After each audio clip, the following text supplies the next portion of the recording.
اس کی پیشانی پہ پسینہ تھا، بہت سا تھوک نکلا۔ یہ اعتراف کرنا جیسے اس کے لیے بہت مشکل تھا۔ تم میرے ماضی سے واقف ہو۔ جب میں ذہنی امراض کے وارڈ میں داخل تھا، اس نے قرب سے آنکھیں بند کی۔ ایک تکلیف دہ خاموشی ہر طرف چھا گئی۔ پھر ماہر نے آنکھیں کھولی، گہری سانس خارج کی۔ مجھے ہتھ کری کا فوبیا ہے، تم میری تھراپسٹ سے پوچھ سکتے ہو۔ اگر تم نے مجھے ہتھ کری لگائی تو مجھ سے کوئی ایسا غلط رد عمل سرزد ہو جائے گا جو میرا کیس خراب کرے گا۔ پلیز چنگیز۔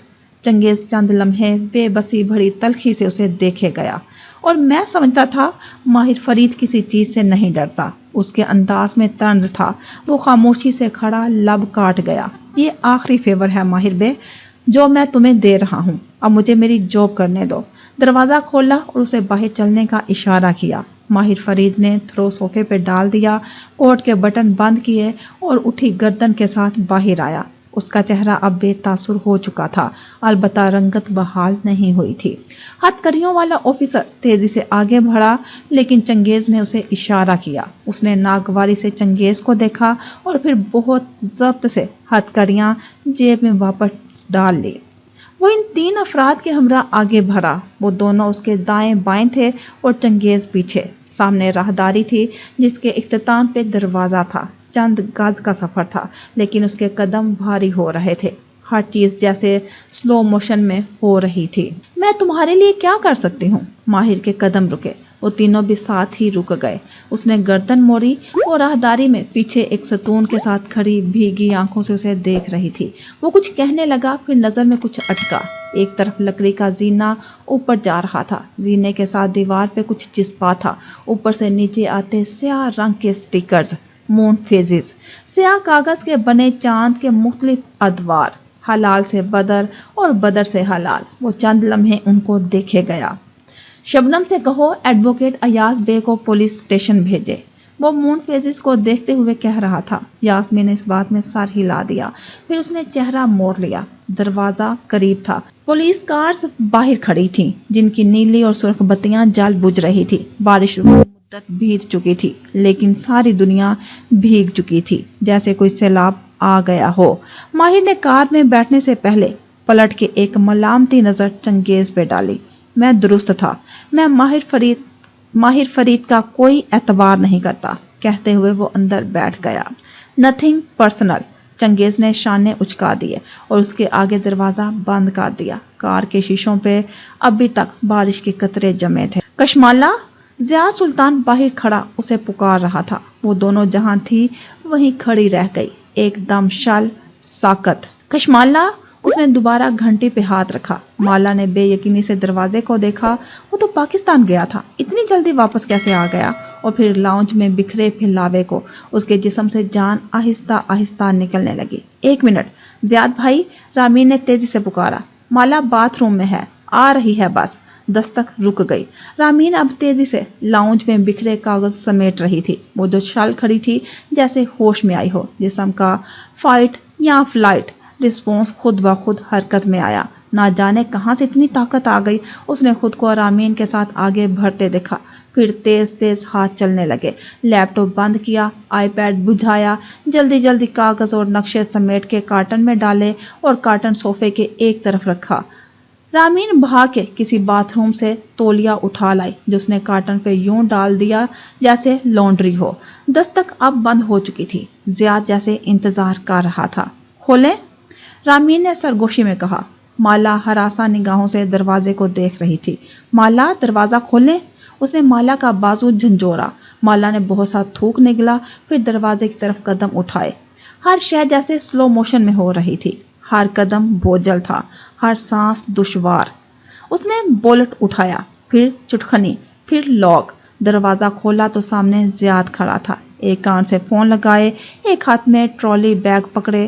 وہ فون پہ کچھ کہہ رہا تھا۔ اسے دیکھ کے موبائل کندھے سے لگایا اور خوفکی سے بولا، اتنی دیر لگا دی، مجھے جلدی تھی۔ فون واپس کان سے لگاتے ہوئے تیزی سے اندر آیا، پھر رامین کو دیکھ کے رکا۔ سوری زیاد بھائی، ہم مووی دیکھ رہے تھے، ہیڈ فونز لگا کے۔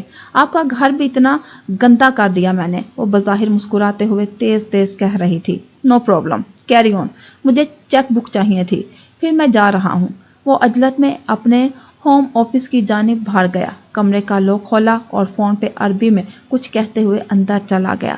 دروازہ بند ہوا تو کشمالہ مبین کی سینے میں اٹکی سانس بحال ہوئی، کچھ کہنے کے لیے ہونٹ کھولے۔ شش! رامین نے اس کا بازو دبایا۔ وہ دونوں صوفے کے ساتھ کھڑی تھی۔ رامین کی پنڈلیوں کے پیچھے تولیوں سے ڈھکا کارٹن رکھا تھا۔ ہوم آفس سے کھٹ پھٹ کی آواز آ رہی تھی۔ دفتر ضیاء سلطان باہر نکلا۔ ٹرالی بیگ وہ یقیناً اندر چھوڑ آیا تھا اور اب ہاتھ میں ایک چیک بک اور ایک فولڈر تھا۔ زیاد بھائی آپ بیٹھیے، میں بس جانے والی تھی۔ نہیں آپ بیٹھیے، مجھے کام کے سلسلے میں ریاض پہنچنا ہے، کل تک واپسی ہوگی۔ اس کا دماغ کہیں اور الجھا تھا۔ کھانا نہیں کھائیں گے؟ زیاد دروازے تک گیا ہی تھا جب کشمالہ مبین نے خود کو کہتے سنا۔ زیاد چونک کے پلٹا۔ وہ جبراً مسکرائی تو وہ ہلکا سا مسکرایا اور نفی میں سر ہلا دیا۔ نہیں مجھے جلدی ہے، کال پہ بتاؤں گا۔ وہ واقعی جلدی میں تھا۔ اس نے شاید مالا کی رنگت دھیان سے نہیں دیکھی تھی، لیکن کچھ تھا جو اس کی نگاہ میں اٹکا تھا۔ وہ واپس مڑتے مڑتے ٹھہر گیا۔ نگاہ صوفے کے دوسرے حصے تک گئی۔ مالا کی نگاہوں نے تعاقب کیا اور پھر جیسے اس کا سانس رک گیا، صوفے کے کشن کے ساتھ ایک رول ہوا کاغذ دکھائی دے رہا تھا۔ اف! یہ کیسے یہاں رہ گیا؟ یہ کیا ہے؟ وہ ہم اپنا اپارٹمنٹ رینوویٹ کر رہے ہیں تو میں مالا کو اس کا ڈیزائن لے آؤٹ دکھانے آئی تھی۔ آپ کو دکھاؤں؟ رامین تیز تیز کہتی اس کاغذ تک گئی، اسے جھپٹ کے اٹھایا۔ پھر کبھی صحیح، مجھے دیر ہو رہی ہے۔ زیاد اسی عجلت میں باہر نکل گیا۔ دروازہ بند ہوا تو کشمالہ نے سینے پہ ہاتھ رکھا۔ ایک مکید سانس بحال ہوئی۔ وہ بے اختیار وہیں کارپیٹ پہ بیٹھتی چلی گئی۔ اس کا سارا جسم ہولے ہولے لرز رہا تھا۔ رامین نے کھٹا کھٹ لوک واپس بند کیے، پھر اس کی طرف لپک کے آئی۔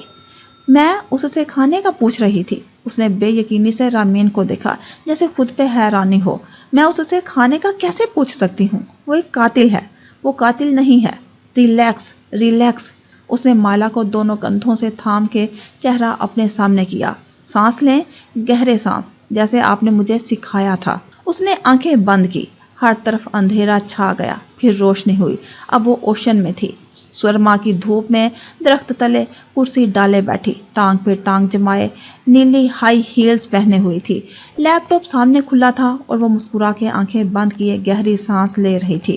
تازہ روسٹ ہوئے کافی بینز کی مہک سارے میں پھیلی تھی۔ 1 2 3 اس نے آنکھیں کھولی۔ وہ اپنے فلیٹ میں تھی۔ رامین اس کے سامنے بیٹھی تھی۔ اب اس کا جسم کانپ نہیں رہا تھا۔ میں اس سے کھانے کا کیسے پوچھ سکتی ہوں رامین؟ اب بے یقینی غائب تھی، صرف حیرت تھی۔ رامین نے دھیرے سے ہاتھ نیچے گرا دیے۔ یہ آپ کا ریفلیکس تھا مالا، کیونکہ ہم لڑکیوں کو ایسے ہی بڑا کیا جاتا ہے۔ ہمیں اپنے گھر کے مردوں کے موڈ کے مطابق اپنا موڈ درست کرنے کی پریکٹس بچپن سے ہو جاتی ہے۔ ہم لڑکیاں ساری عمر اداکاری کرتی ہیں۔ اس نے سر دونوں ہاتھوں میں گرا دیا۔ خوف، بے یقینی، حیرت، سب ایک ساتھ حملہ آور ہوا تھا۔ میں اس دنیا کی سب سے بے وقوف عورت ہوں۔